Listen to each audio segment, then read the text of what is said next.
예, 코로나 사태가 장기화되면서 사회적 거리두기 운동을 이제는 좀 가볍게 여기는 사람들도 늘어나고 있습니다. 3월 인구 이동이 2월 말에 비해서 30% 증가할 걸 보면은 다소 예측이 좀 되실 텐데요. 더 이상 경고만으로는 넘어갈 수 없는 상황이라고 판단한 걸까요? 정부가 드디어 칼을 빼들었습니다.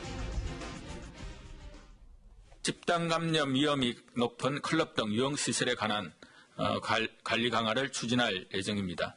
23시부터 새벽 4시까지의 주요 영업시간에 집중 점검하여 실질적인 점검이 이루어지도록 하겠습니다.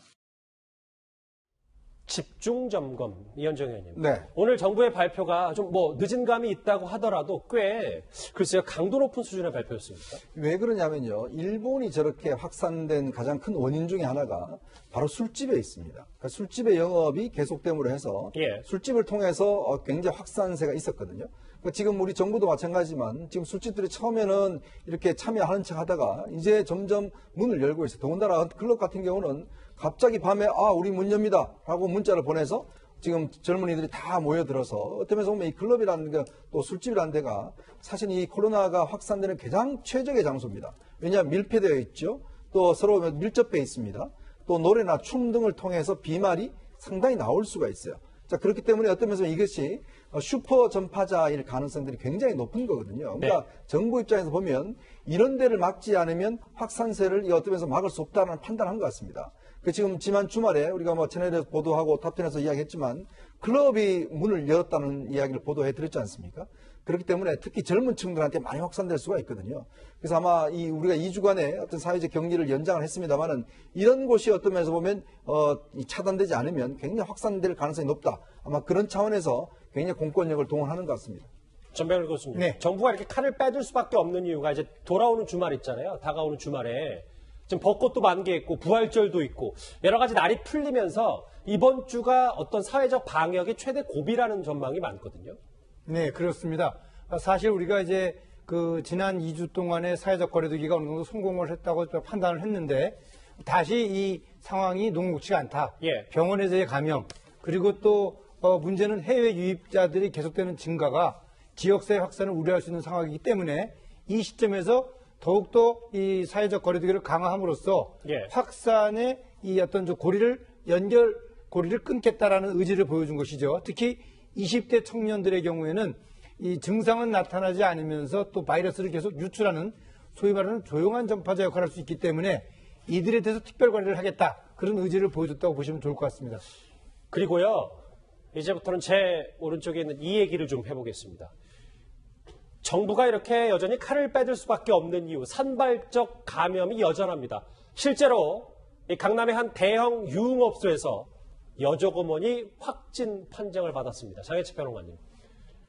본격적인 얘기를 좀 해보기 전에 당시에 이 확진 판정을 받은 여종업원이, 유흥업소 여종업원이 일하던 날 거의 500명과 접촉했다는 보도가 나왔거든요. 그게 강남구에 있는 한 대형 유흥업소라고 하는데 예. 그 규모가 어마어마한 것 같아요. 저도 이 보도된 사진을 보니까 예. 굉장히 높은 고층 빌딩에 이 유흥업소가 입점해 있는 것 같더라고요.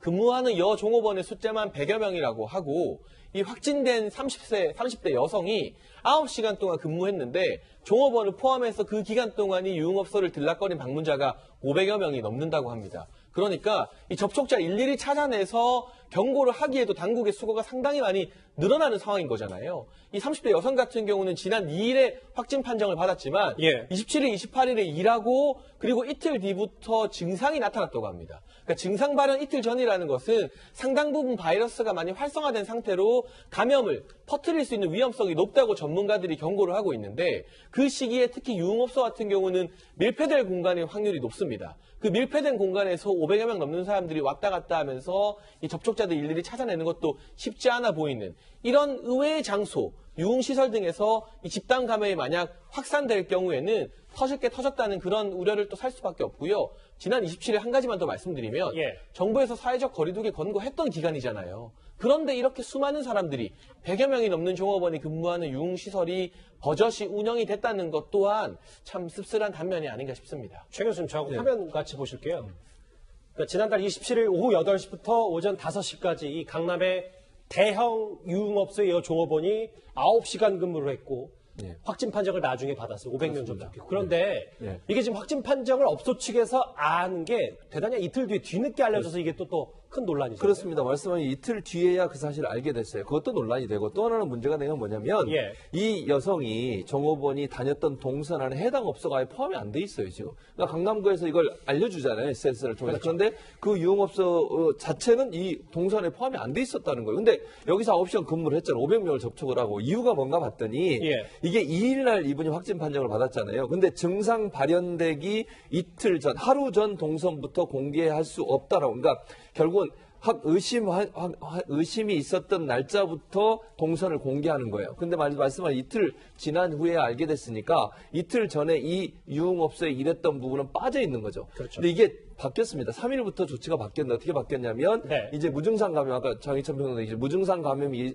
예상이 되기 때문에 이제는 증상이 발현되기 이틀 전부터 동선을 밝히게 돼 있어요. 근데 이게 날짜가 3일부터 이 조치가 취해지면서 2일날 확진 판정을 받은 이 여성에게 그게 적용이 안 되는 바람에 본인이 일했던 이 유흥업소는 전혀 포함이 안 된 상태로 지금 나와 있는 그런 잘못된 형태가 나오게 된 것이죠. 이 강남 유흥업소 논란이 더 뜨거워진 이유가 있어요, 이현재 의원님. 네.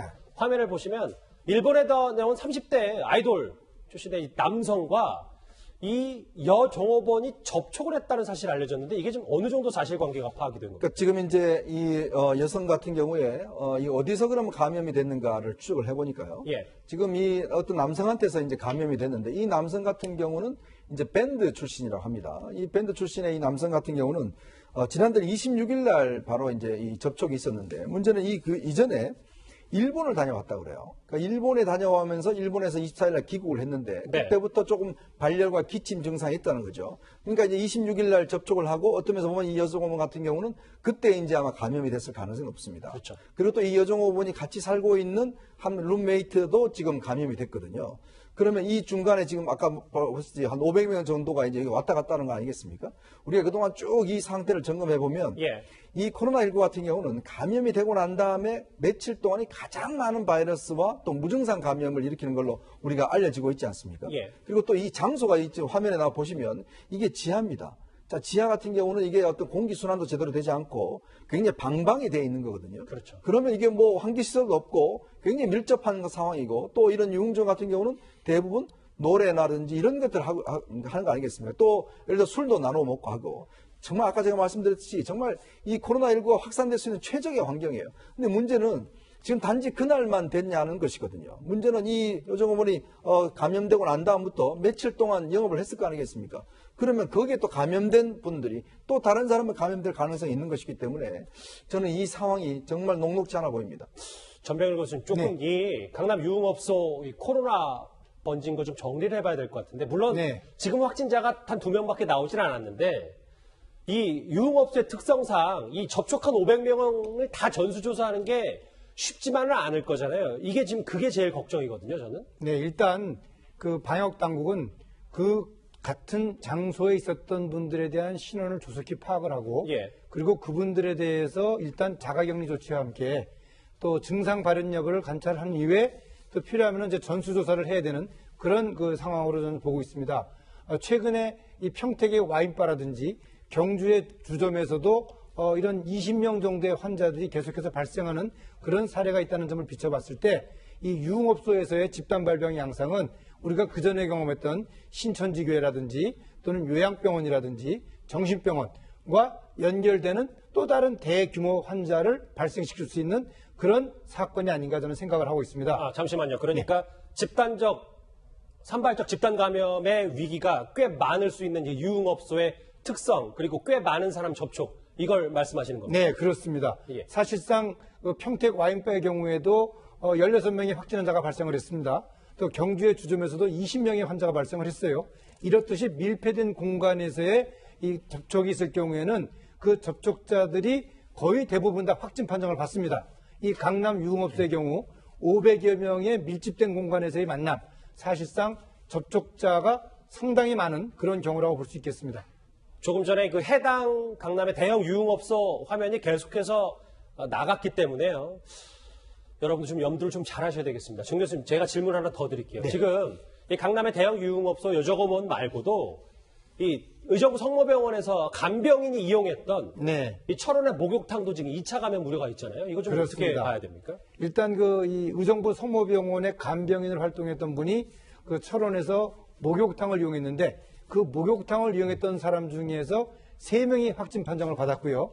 또 그리고 2차 접촉자 3명이 확진 판정을 받았습니다. 예. 저 경우는 아마도 목욕탕에서 비말이 노출될 수 있는 그런 행위가 이루어졌다는 점, 그리고 또 그 접촉자들이 가족 내에서 또 지인과의 접촉을 통해서 환자가 발생했다는 점, 앞으로 철원에서 계속되는 확진 환자의 발생을 방역당국이 지속적으로 관찰할 필요가 있다. 이것은 새로운 또 감염 경로를 보여주는 사례라고 볼 수 있겠습니다. 지금 짚어봤던 철원 목욕탕도 그렇고요. 지금 특히 이 강남 유흥업소, 대형 유흥업소가 얼마나 코로나가 번질지 저희도 한번 유심히 잘 지켜보도록 하겠습니다.